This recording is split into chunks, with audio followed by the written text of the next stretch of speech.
Welcome, welcome. So let's begin with the month of Nisan.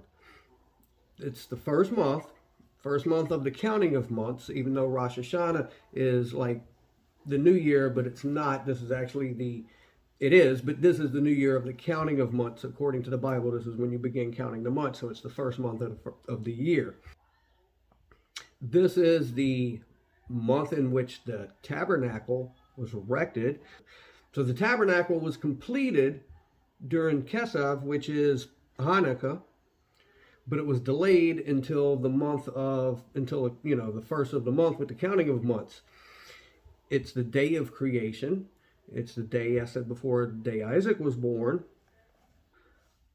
So the commentaries on Isaac say that Isaac personified the most perfect form, the idea of sacrifice in honor of God, and it in the notion which would reign over the new erected tabernacle, Isaac's offering of himself as a gift to God.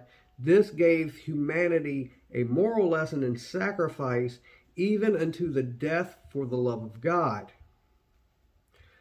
Now we know the tabernacle is an earthly copy of the heavenly temple. The earthly temple is dedicated to Isaac, and the heavenly temple is dedicated to Yeshua. So the commentaries say that this is the great day. This great day was presented to mark a new era. It marked the commencement of the springtime of renewal and nature combined with the beginning of the new era for Jewish people. The sages in the Midrash also tell us that God wanted the delay to coincide with Isaac's birth and with the time of Isaac's sacrifice, or Akedah. This is also, Passover also coincides not only with Isaac's birth, but it also coincides with the death of Abraham, Isaac, and Jacob. Okay, now we're going to look at sacrifices, and we're going to look at the Akedah, which is the binding of Isaac. So with the binding of Isaac, even though it was a ram, Judaism, the entirety of Judaism, pretty much for atonement rests on the binding of Isaac. This is what God looks at and remembers. This is what we say on Rosh Hashanah or on Yom Kippur, that to remember Isaac for our atonement. Even though he didn't do it, it was accepted in the heavenly as if he actually did, which is taught.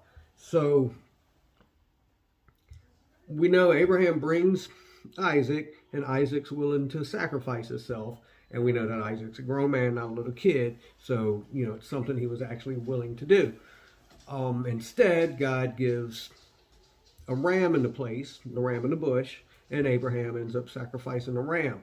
So it's actually said in some of the commentaries that Abraham and Isaac were actually saddened that God didn't let Isaac go through with the sacrifice, because it is understood, as I've taught before during Yom Kippur, that Abraham and Isaac thought or knew they would be atoning for Adam's sin, for all the sin of all men.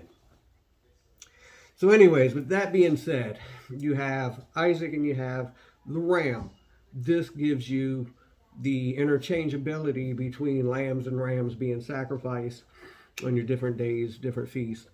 So looking at the temple, and we have this idea of everybody coming to the temple and bringing all these sacrifices, and there's just hundreds and hundreds or thousands of people going in and out the temple every day, and they're just bringing all these sacrifices there for atonement for sins that they've committed, or to purify them because they're unclean, all that stuff.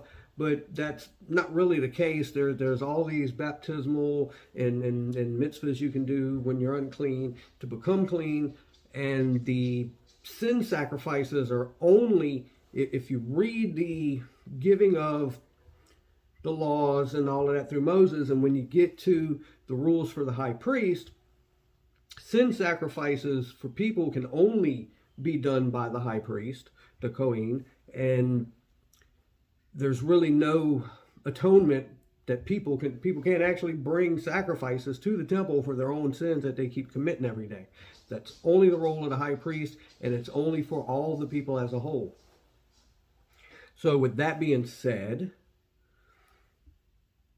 so with Isaac and the goat, this gives us the two sacrifices. So there were two sacrifices at the temple. Some of y'all may know this, some of y'all don't. There's a morning sacrifice and an evening sacrifice. Morning sacrifice is around 9 a.m. and the evening sacrifice is actually just late afternoon, which is around 3 o'clock. So you have two daily lambs that are sacrificed. Passover, you have one sacrifice lamb. Passover, death for everybody. But the sin sacrifices at the temple are daily, and there's two lambs. This represents Isaac and a goat. This also represents Isaac and Yeshua. It also represents the two Messiahs. There's Messiah ben Joseph, which is the suffering Messiah in Isaiah, and there's Messiah ben David, which is the conquering king that rules from Israel, that rules the entire world. This is the reason that Yeshua, it states, is brought in and tried through the night. In the morning, he's being crucified. He's being crucified when the morning lamb is being sacrificed for the people's sins.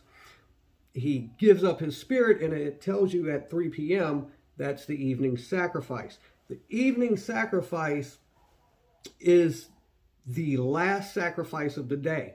It's the final sacrifice. That's the reason Yeshua is the final sacrifice.